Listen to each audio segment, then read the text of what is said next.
자비로운 아버지 하나님, 이 아름다운 안식일 아침 저희가 주님을 예배하러 모였사오니 이곳에 강림하셔서 저희의 기도와 찬양과 경배를 받아 주시옵소서. 오늘도 저희가 주의 말씀을 기다리오니 주여 우리에게 말씀해 주셔서 이 말씀이 어둡고 어지러운 세상에서 우리 발에 등불이 되게 해 주시옵소서.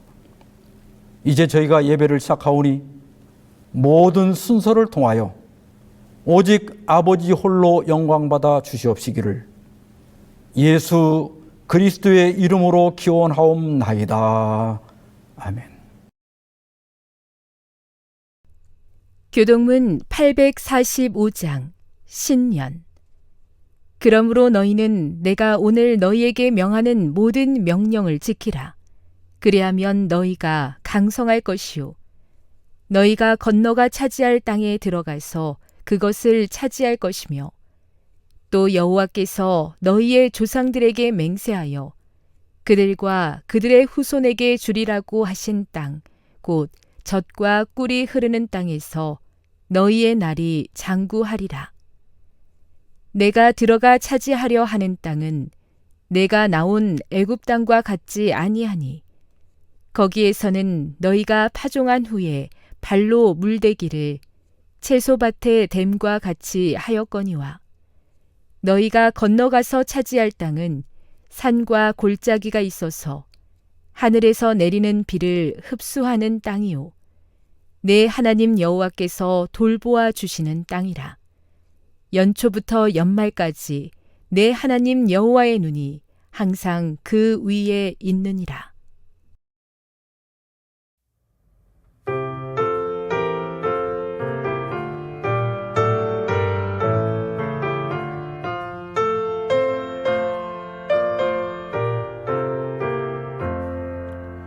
전능왕 오셔서 주 이름 찬송케 하옵소서.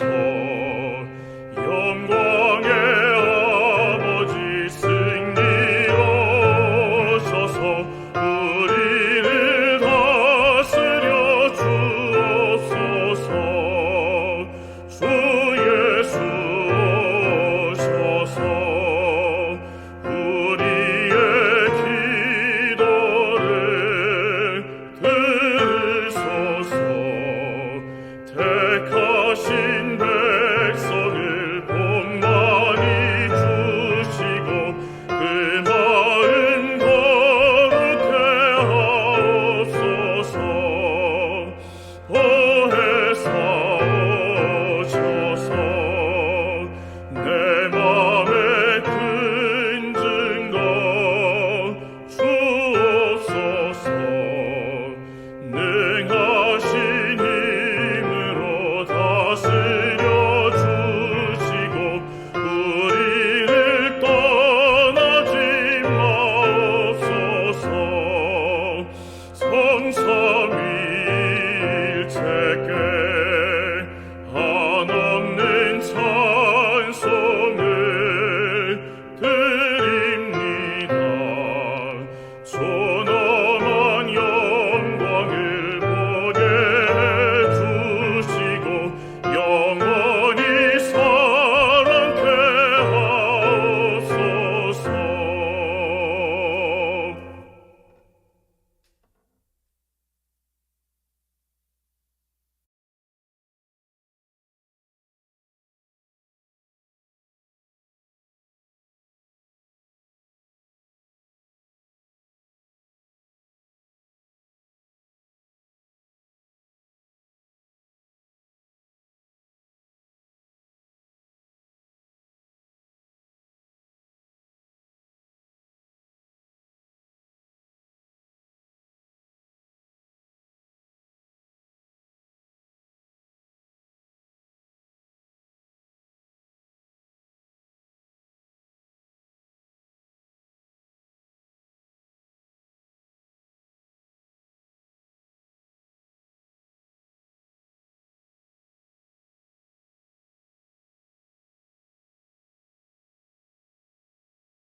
먼저 하나님의 말씀 이사야 43장 18절로 20절의 말씀을 제가 봉독하겠습니다. 너희는 이전 일을 기억하지 말며 옛날 일을 생각하지 말라. 보라, 내가 새 일을 행하리니 이제 나타낼 것이라. 너희가 그것을 알지 못하겠느냐? 반드시 내가 광야의 길을 사막의 강을 내리니 장차 들짐승 곧 승냥이와 타조도 나를 존경할 것은 내가 광야의 물을 사막의 강들을 내어 내 백성 내가 택한 자에게 마시게 할 것임이라. 2025년 새해 첫 안식일입니다. 새해 복 많이 받으시고 건강하시고 하시는 모든 일이 형통하기를 주님의 이름으로 축원합니다. 새해에 새롭게 결심한 것들이 있습니까? 몇 년 전에 유행한 말입니다만은 매년 실패하는 3대 결심이 있다고 합니다. 새해마다 남성들은 금연, 여성들은 다이어트, 그리고 남녀 공이 영어 공부를 결심하지만 영락없이 실패한다는 겁니다. 제가 이 설교를 녹화할 당시에는 혼란한 시국 때문인지 우리나라 사람들의 새해 결심 통계가 나온 것이 없었습니다. 그래서 온라인 통계 플랫폼인 스태티스타에서 작년 말에 미국인들을 대상으로 조사한 것을 보았습니다. 15개 답변 중에 복수 선택을 하게 했는데요. 1위가 더 많은 돈 모으기입니다. 2위가 건강식 하기, 3위가 운동하기, 4위가 체중 감량하기, 5위가 가족들과 함께 하기 등인데 흥미롭게도 결심하지 않기도 43%나 됩니다. 조사 기관마다 좀 다릅니다만은 작년에 우리나라 사람들은 1위가 운동과 다이어트였고 2위가 재테크, 3위가 여행 순이었습니다. 그런데 작심삼일이란 말이 있듯이 새해 결심을 끝까지 지키는 비율은 8%밖에 안 되고 92%가 실패하는데 특히 약 27%는 첫 줄을 넘기지 못하는 것으로 나타났습니다. 전문가들은 실패의 주요 원인을 3가지를 꼽는데요. 첫째가 비현실적인 목표 설정입니다. 대부분 지나치게 원대한 목표를 설정하기 때문에 실패한다는 겁니다. 예를 들어 체중 감량 목표를 너무 높게 잡거나 한 달에 책 10권 읽기 등과 같은 목표는 달성하기가 어렵다는 겁니다. 둘째는 자기 통제력 과신입니다. 새해 큰 결심을 하면서 우리의 의지가 얼마나 약한 존재인지, 자신의 욕망과 습관을 통제하고 고치는 것이 얼마나 힘든 것인지 생각하지 못하는 경우가 많다는 겁니다. 어떤 습관이 만들어지는 기간이 얼마나 되는지 여러 논문들을 인공지능의 도움을 받아서 정리해 보았습니다. 물 마시기나 과일 먹기, 감사일기 쓰기 등과 같은 단순한 습관은 보통 한 달 정도만 꾸준히 하면 습관이 된다고 합니다. 아침 운동이나 매일 기도하기, 독서하기, 일정한 시간에 잠자기, 자기 전에 휴대폰 안 보기 등은 약 2달 정도 걸립니다. 그러나 고통이 수반되거나 욕구를 참는 것과 관련된 단 음식 줄이기, 규칙적인 운동, 금연 등은 최소 2달에서 8달 정도 걸린다고 합니다. 특히 외국어를 익히는 것은 기초를 익히는데도 최대 1년 정도가 지나야 어느 정도 습관이 만들어진다고 합니다. 따라서 무조건 새 목표를 세울 것이 아니라 그것이 어느 정도 난이도를 가지고 있는지를 따져보고 세워야 한다고 합니다. 새 결심이 실패하는 셋째 이유는 즉각적인 보상의 부족입니다. 새로운 습관을 만들거나 욕구를 억제하거나 고통을 참는 것은 즉각적인 보상이 없으면 결심을 유지하기가 어려워집니다. 따라서 주간 혹은 월간 목표를 정하고 그 기간 동안 약 70% 이상 도달하면 내가 사고 싶은 것을 그때 사는 겁니다. 또한 가족들이나 친구들과 새 결심을 공유하고 조언과 격려를 받는 것도 도움이 된다고 합니다. 엘렌 화이트는 1955년도 기도력인 하나님의 아들과 딸들 172페이지에서 이렇게 격려하고 있습니다. 나의 친애하는 젊은 친구들이여, 그대들의 습관이 생명과 건강의 법칙에 일치하게 될 때까지 한 걸음 한 걸음씩 전진하라. 모쪼록 새 자신의 신앙과 건강과 재능을 발전시킬 수 있는 좋은 계획들을 세우시고 끝까지 완주하게 되기를 주님의 이름으로 축원합니다. 오늘 본문에서 하나님께서는 너희는 이전 일을 기억하지 말며 옛날 일을 생각하지 말라고 말씀하고 있습니다. 이사야는 우시야 왕 때부터 히스기야 왕 때까지 격동의 시대에 활동했습니다. 당시 유다와 이스라엘은 우시야와 여로보암 2세의 치하에서 강대하게 성장하고 번영하였습니다. 그러나 물질적인 번영은 영적인 쇠퇴를 가져왔습니다. 하나님의 백성들은 깊이 타락했습니다. 이사야는 기원전 722년에 북방 이스라엘이 아수르에 의해 참혹하게 멸망하는 것을 지켜보았으며 유다 또한 멸망이 다가오고 있었습니다.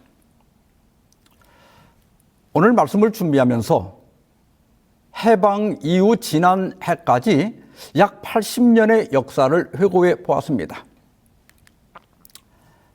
해방 직후에 일제의 잔재 청산과 좌우 이념 대립 또 신탁 통치 문제들이 있었지만 1948년 8월 15일에 대한민국 정부를 수립하는 데 성공했습니다.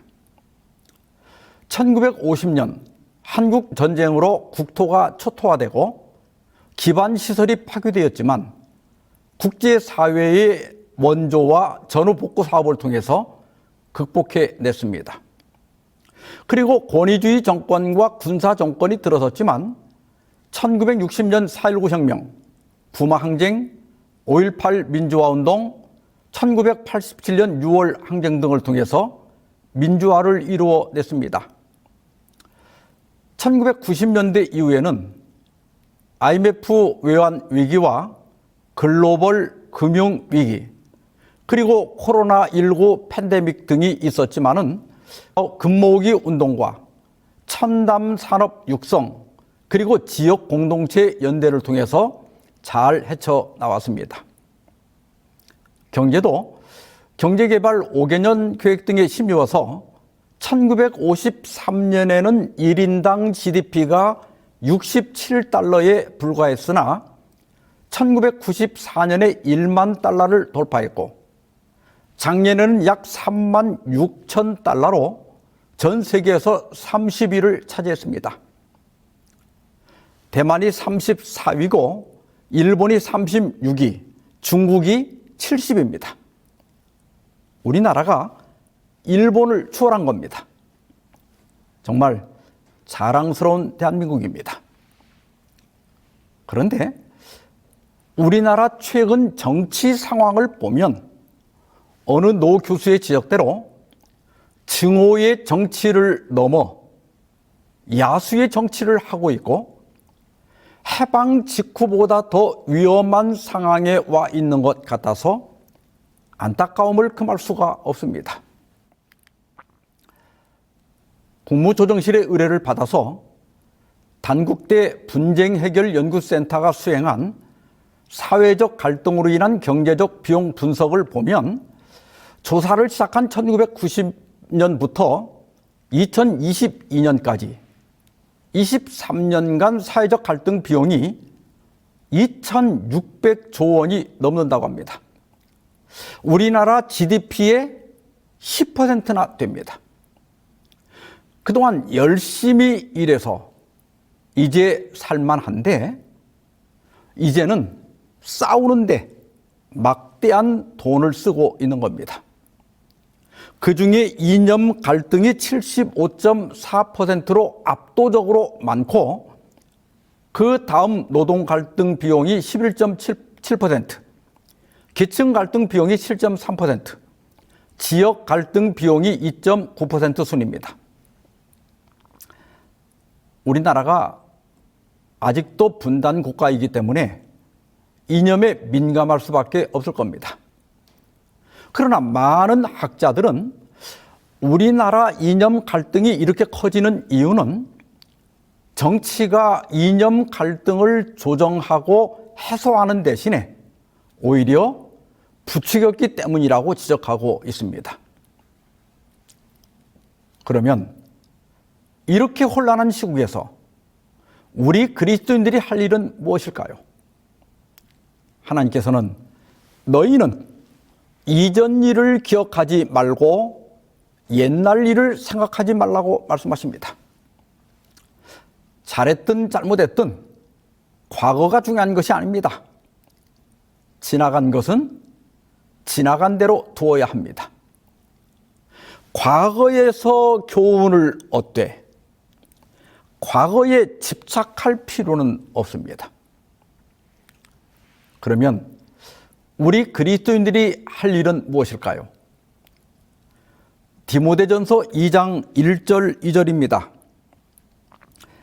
그러므로 내가 첫째로 권하노니 모든 사람을 위하여 간구와 기도와 도구와 감사를 하되 임금들과 높은 지위에 있는 모든 사람을 위하여 하라.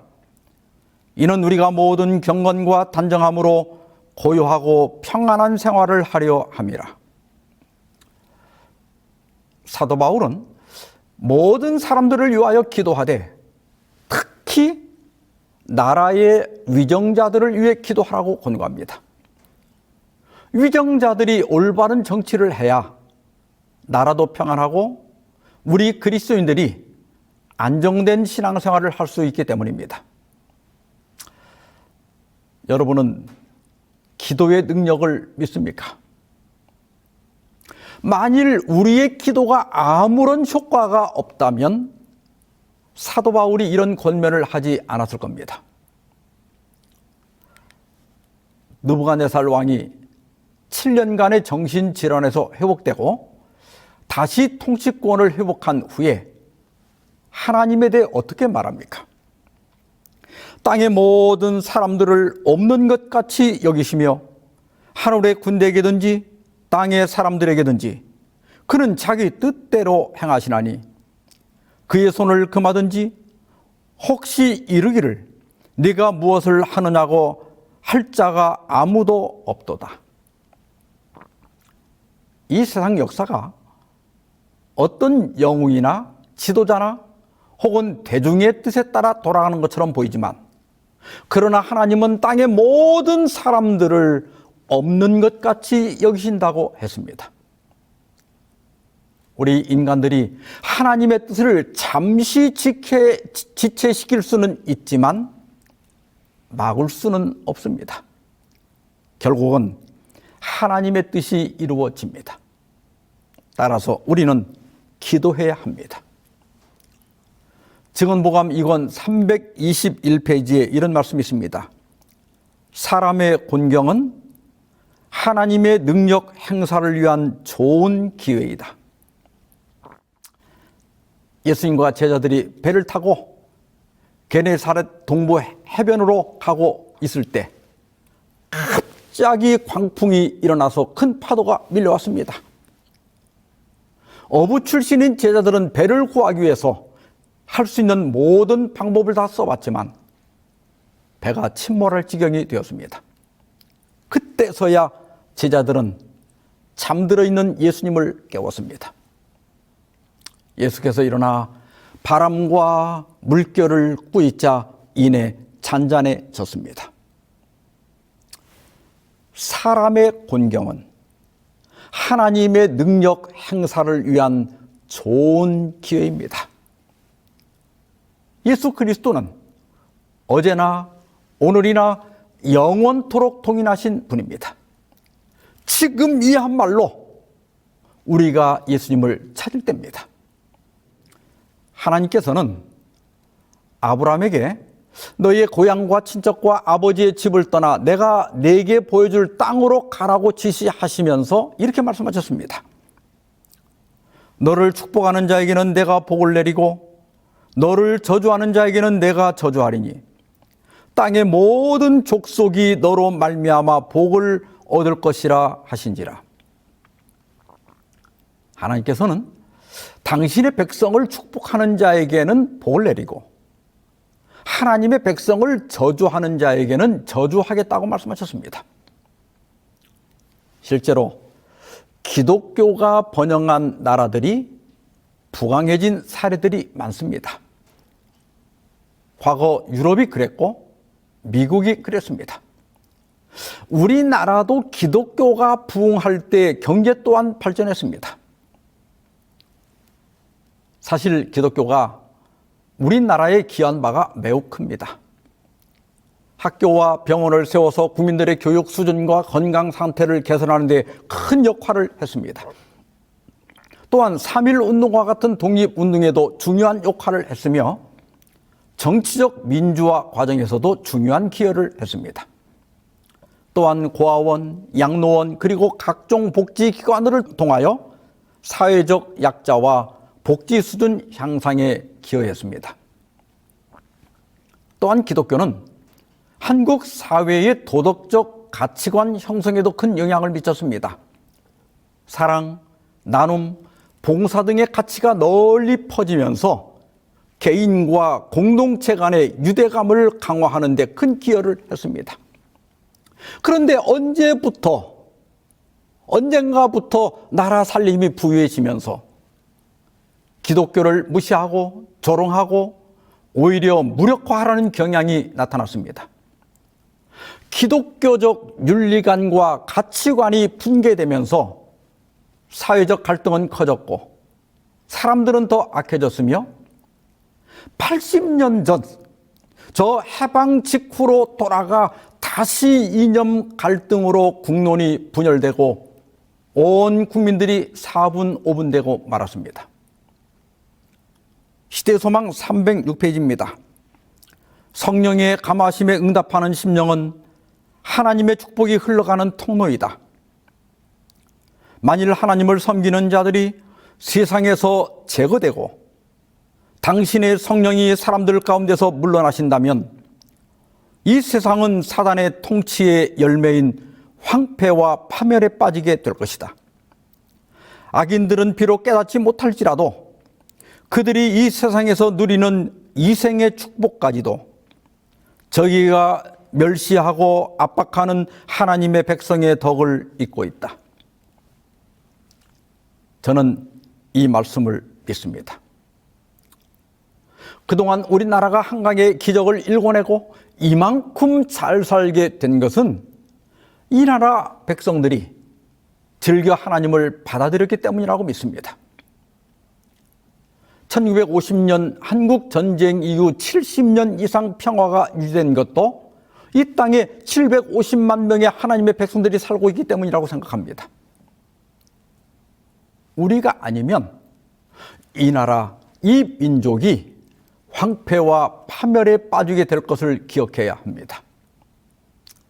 세상은 깨닫지 못하고 인정하지 않을지라도 우리나라가 누리는 모든 축복은 하나님의 백성 때문이라는 겁니다. 이 점에서 우리는 책임을 느껴야 합니다. 아브라함은 소돔과 고모라를 위해서 하나님께 탄원했습니다. 그 성에 의인이 50명이 있더라도 멸망시키겠습니까? 의인 50명을 위하여 용서하지 않으시겠습니까? 하나님께서는 의인 50이 있으면 용서하겠다고 하셨습니다. 그런데 아무리 생각해도 50명이 안 될 것 같은 겁니다. 그래서 우리가 아는 대로 45명, 40명, 30명, 20명, 그리고 마지막으로 이렇게 말합니다. 아브라함이 또 이르되 주는 노하지 마옵소서. 내가 2번만 더 아르리이다. 거기서 10명을 찾으시면 어찌하려 하시나이까? 이르시되 내가 10명으로 말미암아 멸하지 아니하리라. 물론 소돔과 고모라는 그 성읍의 창궐한 엄청난 죄악으로 말미암아 하나님의 심판을 받아 불살라지고 말았습니다. 그러나 우리가 기억해야 할 것이 있습니다. 만일 그 성읍에 의인이 10명만 있었더라도 그 10명으로 인해 멸망하지 않았을 거라는 겁니다. 우리는 이 나라에 만연하고 있는 갈등과 증오와 죄악을 보며 탄식하지만, 그러나 나 자신이 10명의 의인 중에 들어갈 수 있는지를 놓고 제단과 낭실 사이에서 기도해야 합니다. 교증은 5권 714페이지입니다. 10사람의 의인들의 존재가 사악한 평온의 도시들을 구원할 수 있었다면 여전히 하나님께서 당신의 백성들의 기도에 대한 응답으로 당신의 율법을 폐하고 있는 자들의 역사를 저지시키는 것이 가능하지 않겠는가? 우리는 하나님 앞에서 우리의 마음을 크게 겸비하게 하여 은혜의 보좌를 찾아가서 그분의 큰 능력을 나타내 주시도록 그분께 탄원하지 않겠는가? 올해 우리나라는 중요한 분수령에 서 있습니다. 이 나라가 어떻게 될 것인가? 이 갈등을 극복하고 더 나은 국가로 발전할 것인지, 아르헨티나나 베네수엘라 같은 최빈국으로 전락할지, 정말 풍전등화와 같은 시국입니다. 아르헨티나는 1910년대에는 세계 5대 부국이었고, 그 유명한 만화 엄마 찾아 산말리의 소재가 될 만큼 유럽인들이 아르헨티나 드림을 꿈꾸며 이민을 떠났던 나라였습니다. 그러나 올해 인플레이션이 260%나 되는 최악의 위기에 직면해 있습니다. 베네수엘라는 세계에서 가장 많은 석유가 매장되어 있는 나라 중에 하나로 1970년대만 하더라도 세계 4위의 경제 대국이었지만 지금은 세계 최빈국의 수준으로 몰락했습니다. 2018년에는요, 무려 6만 % 이상의 초인플레이션을 기록했습니다. 그래서 한 달 월급으로 달걀 한 판을 살 수가 없다고 합니다. 이 화폐 가치가 얼마나 떨어졌는지 도둑들도 베네수엘라 돈은 훔치지 않는다고 합니다. 올해 시국이 어떻게 될지, 그 결과가 우리나라와 이 교회에 어떤 영향을 끼칠지 정말 많은 염려가 됩니다. 그러나 하나님께서는 보라, 내가 새 일을 행하리니 이제 나타낼 것이라고 말씀하십니다. 여기 보라는 초대의 말씀입니다. 하나님께서 행하실 새로운 일을 보라는 겁니다. 그것은 어떤 일입니까? 너희는 그것을 알지 못하겠느냐? 반드시 내가 광야의 길을, 사막의 강을 내리니 장차 들 짐승 곧 승냥이와 타조도 나를 존경할 것은 내가 광야의 물을, 사막의 강들을 내어 내 백성 내 택한 자에게 마시게 할 것임이라. 이 말씀은 출애굽 때를 생각나게 합니다. 애굽에서 탈출한 이스라엘 백성들은 거친 광야를 걸었고 메마른 사막을 지나야 했습니다. 머지않아 유다 백성들은 바벨론의 포로로 끌려갈 것이었습니다. 그러나 하나님께서는 이전 일을 기억하지 말며 옛날 일을 생각지 말고 희망과 기대를 가지고 미래를 바라보라고 말씀하십니다. 배도 중에도 하나님께 끝까지 충성하는 남은 자손들이 있을 것이고 하나님은 그들을 위해서 새 일을 행하셨다는 겁니다. 광야에 길을 내고 메마른 사막에 강물이 흐르게 하여 유다 백성들이 무사히 돌아오게 한다는 약속입니다. 저는 이스라엘을 2번 갔는데요. 둘 다 여름에만 갔습니다. 그때는 건기라서 피 한 방울 내리지 않았습니다. 그래서 광야에 그 푸른 풀 하나 없이 아주 바짝 말라 있습니다.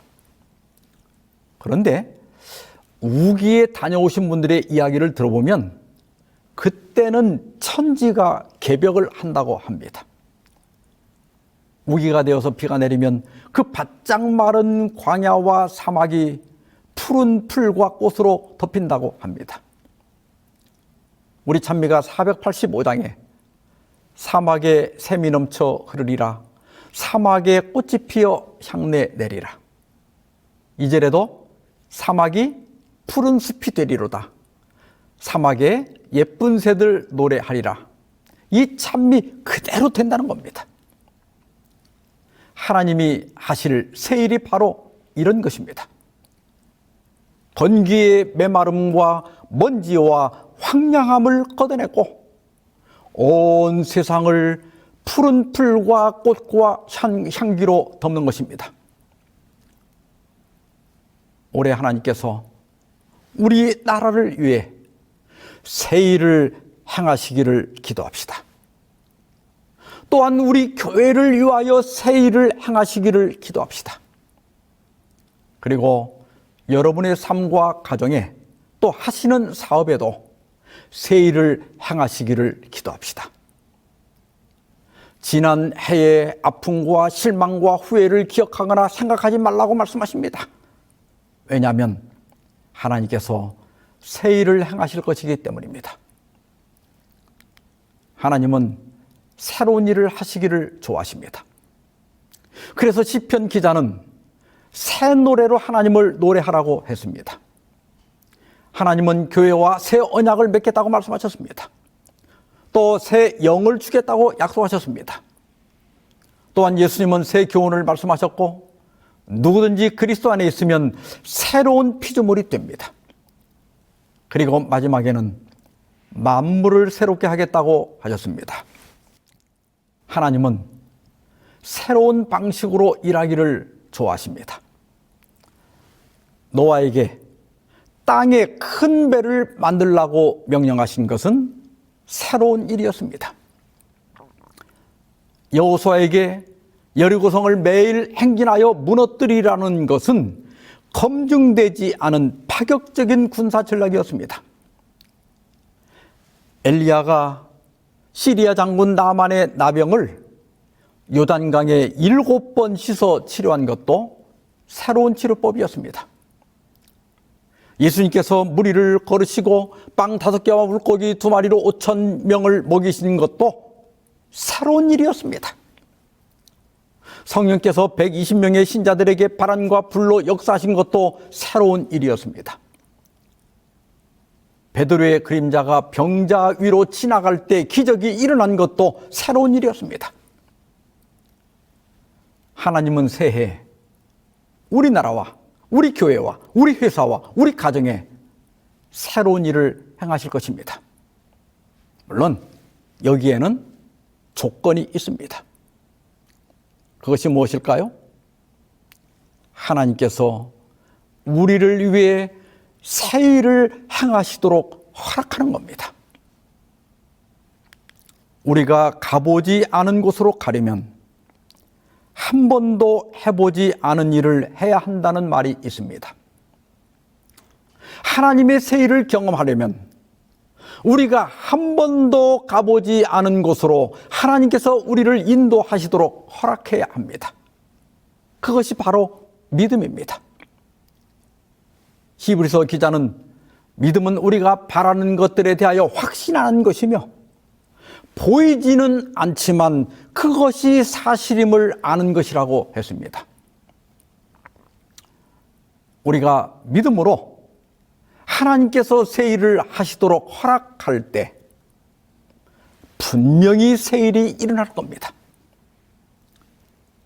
하나님께서 새 일을 행하실 것을 믿으셔야 합니다. 하나님께서 새 일을 행하시도록 우리의 죄와 고집과 완고함과 증오심을 회개해야 합니다. 그러면 틀림없이 기적이 일어날 것입니다. 우리 앞에 광야가 있지만 하나님은 길을 만들고 계신 것을 믿습니다. 우리 앞에 사막이 있지만 하나님께서 강물을 흘려 보낼 것을 믿습니다. 지난 해는 광야에서 방황한 한 해였다 하더라도 올해는 광야를 빠져나올 수 있습니다. 지난 해는 하나님을 소홀히 했더라도 올해는 하나님을 우선하도록 새로운 일을 하십니다. 지난해에 많은 것을 성취하지 못했더라도 올해는 많은 것을 이루도록 하나님께서 새로운 일을 하십니다.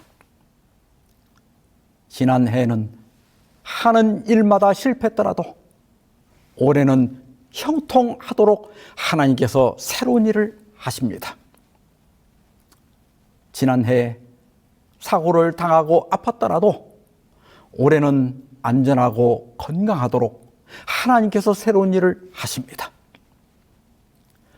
지난해가 의미 없는 반복되는 삶이었더라도 올해는 의미 있는 삶을 살도록 하나님께서 새로운 일을 하십니다. 새해 아침에 시편 65편의 말씀으로 축복하며 오늘 말씀을 마치겠습니다. 주는 주의 힘으로 산을 세우시며 권능으로 띠를 띠시며 바다의 설렘과 물결의 흔들림과 만민의 소요까지 진정하시나이다. 주의 은택으로 한 해를 관씌우시니 주의 길에는 기름방울이 떨어지며 들의 초장에도 떨어지니 작은 산들이 기쁨으로 띠를 띠었나이다. 초장은 양떼로 옷 입었고 골짜기는 곡식으로 덮였음에 그들이 다 즐거이 외치고 또 노래하나이다. 기도하십시다. 자비로운 하나님 아버지, 이 나라를 긍휼히 여겨주시고 이 민족을 구원하여 주시옵소서. 저희의 나태함과 죄악과 갈등과 증오심을 회개하오니 용서하여 주시옵소서. 이 나라 유정자들의 마음에 성령께서 역사하셔서 하나님을 두려워하게 하시고 오직 정의를 물같이 공의를 마르지 않는 강같이 흐르게 하여 주시옵소서. 주의 은택으로 올 한 해를 관씌우시고 저희의 가정과 모든 가게와 회사와 논밭에 주의 기름방울이 떨어져 풍요가 가득하게 하여 주시옵시기를 우리 주 예수님의 이름으로 축원하옵나이다. 아멘.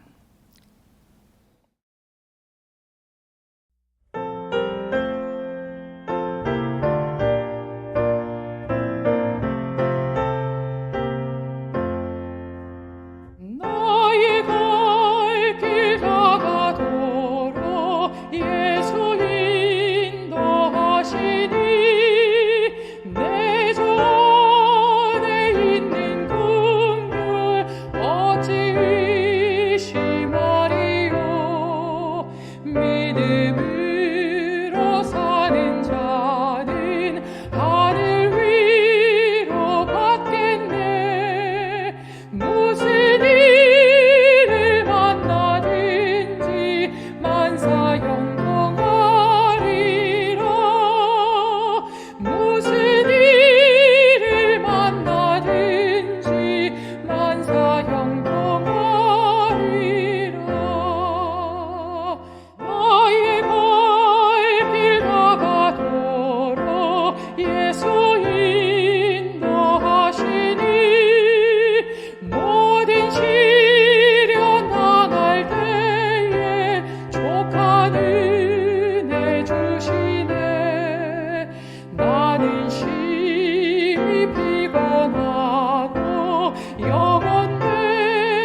이제는 하나님 아버지의 크신 사랑과 예수 그리스도의 은혜와 성령의 교통하심이 세초로부터 새말까지 너희 무리와 함께 있을지어다.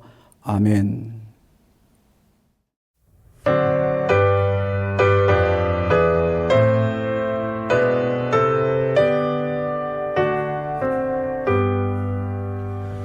내